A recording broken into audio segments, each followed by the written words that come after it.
महाराष्ट्र के राजस्व मंत्री चंद्रशेखर बावनकुले ने घोषणा की है कि राज्य सरकार ने शहीद जवानों और अधिकारियों की वीर पत्नियों, वीर माताओं और उनके कानूनी वारिसों को बड़ी राहत देते हुए सरकारी जमीन के हस्तांतरण पर लगने वाली स्टाम्प ड्यूटी पूरी तरह से माफ करने का फैसला किया है। और उन्होंने बताया कि पहले ऐसी जमीन के ट्रांसफर पर भी स्टाम्प शुल्क देना पड़ता था, लेकिन हाल ही में हुई मंत्रिमंडल की बैठक में इस व्यवस्था को समाप्त करने का निर्णय लिया गया।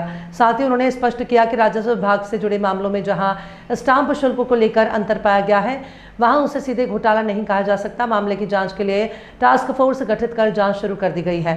मुख्यमंत्री देवेंद्र फडणवीस और उद्धव ठाकरे के एक ही यात्री विमान से सफर करने पर बावनकुले ने कहा कि प्रधानमंत्री नरेंद्र मोदी की अपील के अनुरूप दोनों नेताओं ने सामान्य यात्री विमान से यात्रा कर अच्छा उदाहरण पेश किया है। उन्होंने कहा कि विमान में हर बातचीत राजनीतिक नहीं होती, वहां पारिवारिक और सामान्य विषयों पर भी चर्चा होती है। संजय राउत की टिप्पणियों पर उन्होंने कहा कि राउत उनके पुराने मित्र हैं और उनके बयान को अधिक महत्व देने की आवश्यकता नहीं है। वहीं विश्वास नांगरे पाटिल द्वारा राष्ट्रीय स्वयंसेवक संघ पर की गई टिप्पणी का समर्थन करते हुए उन्होंने कहा कि संघ ने देश को गौरव दिलाया है और ऐसे विचारों को अलग नजरिए से देखने की जरूरत। त्यांच्या वीर पत्नी आहे, वीर माता आहे आणि कायदेशीर वारसदार आहेत। त्यांना सरकारच्या आम्ही जमिनी देतो कसण्याकरता, वाहण्याकरता, शेतीकरता। या जमिनीवर यापूर्वी मुद्रांक शुल्क लागायचं। सरकारची जमीन ट्रान्सफर करायची असेल तर वीर मातांना, वीर पत्नींना मुद्रांक शुल्क द्यावं लागत होतं। पण माननीय मुख्यमंत्री देवेंद्र फडणवीसजी यांची सूचना होती की हे माफ केलं पाहिजे।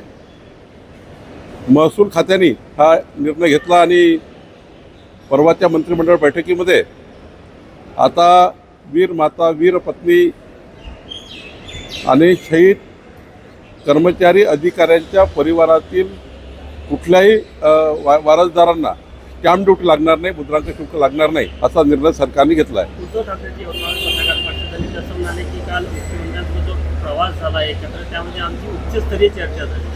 कशा प्रकारे बघता त्यांच्या या दाव्याकडे?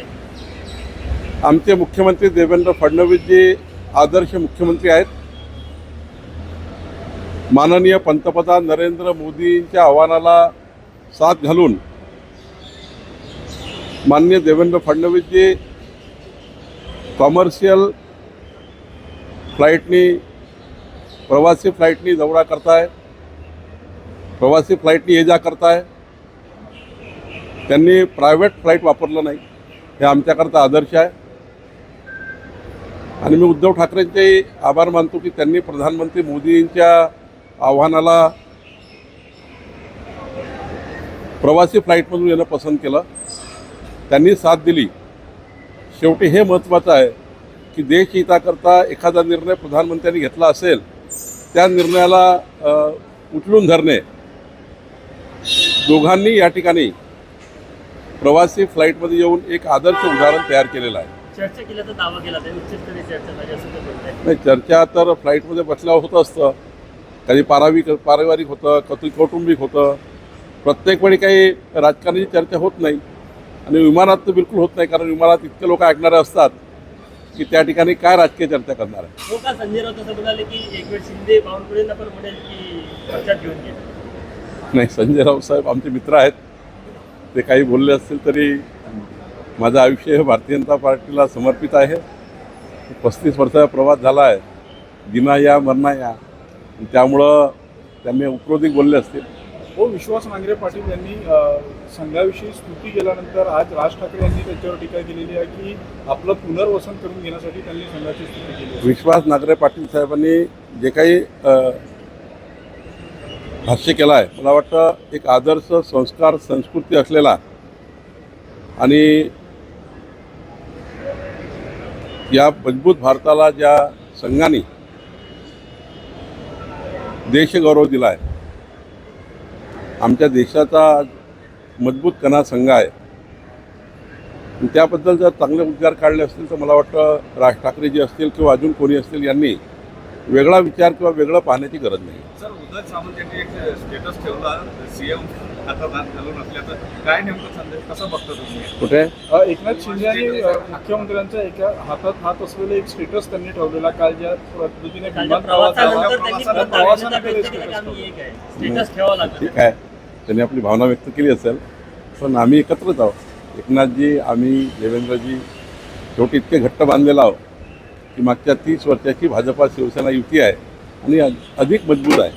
त्यामुळं तसा त्या ठिकाणी स्टेटस ठेवलं तर फार चांगला आहे. पण शिंदे गटांमध्ये कुठेतरी भीतीचं वातावरण आता या कालच्या प्रवासानंतर तयार झालेलं आहे. महाराष्ट्र का एकमात्र double Guinness world record holder Somaiya MSPM group of institutions प्रस्तुत करता है. Savitri Devi college of nursing MSPM Somaiya group की वजह से अब यवतमाल जिले के वड़ी में BSc नर्सिंग का शिक्षण लेना हुआ आसान. 4 वर्ष का नर्सिंग कोर्स प्रतिवर्ष एकदम किफायती फीस में उपलब्ध. SC ST NT VJ OBC minority SBC EBC EWS के लिए स्कॉलरशिप उपलब्ध. लड़कियों के लिए फ्री एजुकेशन. सभी विद्यार्थियों के लिए बस सुविधा और हॉस्टल सुविधा उपलब्ध है. एडमिशन्स के लिए आज ही अप्लाई करें और अपने नर्सिंग करियर की शुरुआत करें. अधिक जानकारी के लिए हमसे संपर्क करें. Savitri Devi college of nursing, Wadgaon road, तहसील Wani, district Yavatmal. Contact number 9800003961.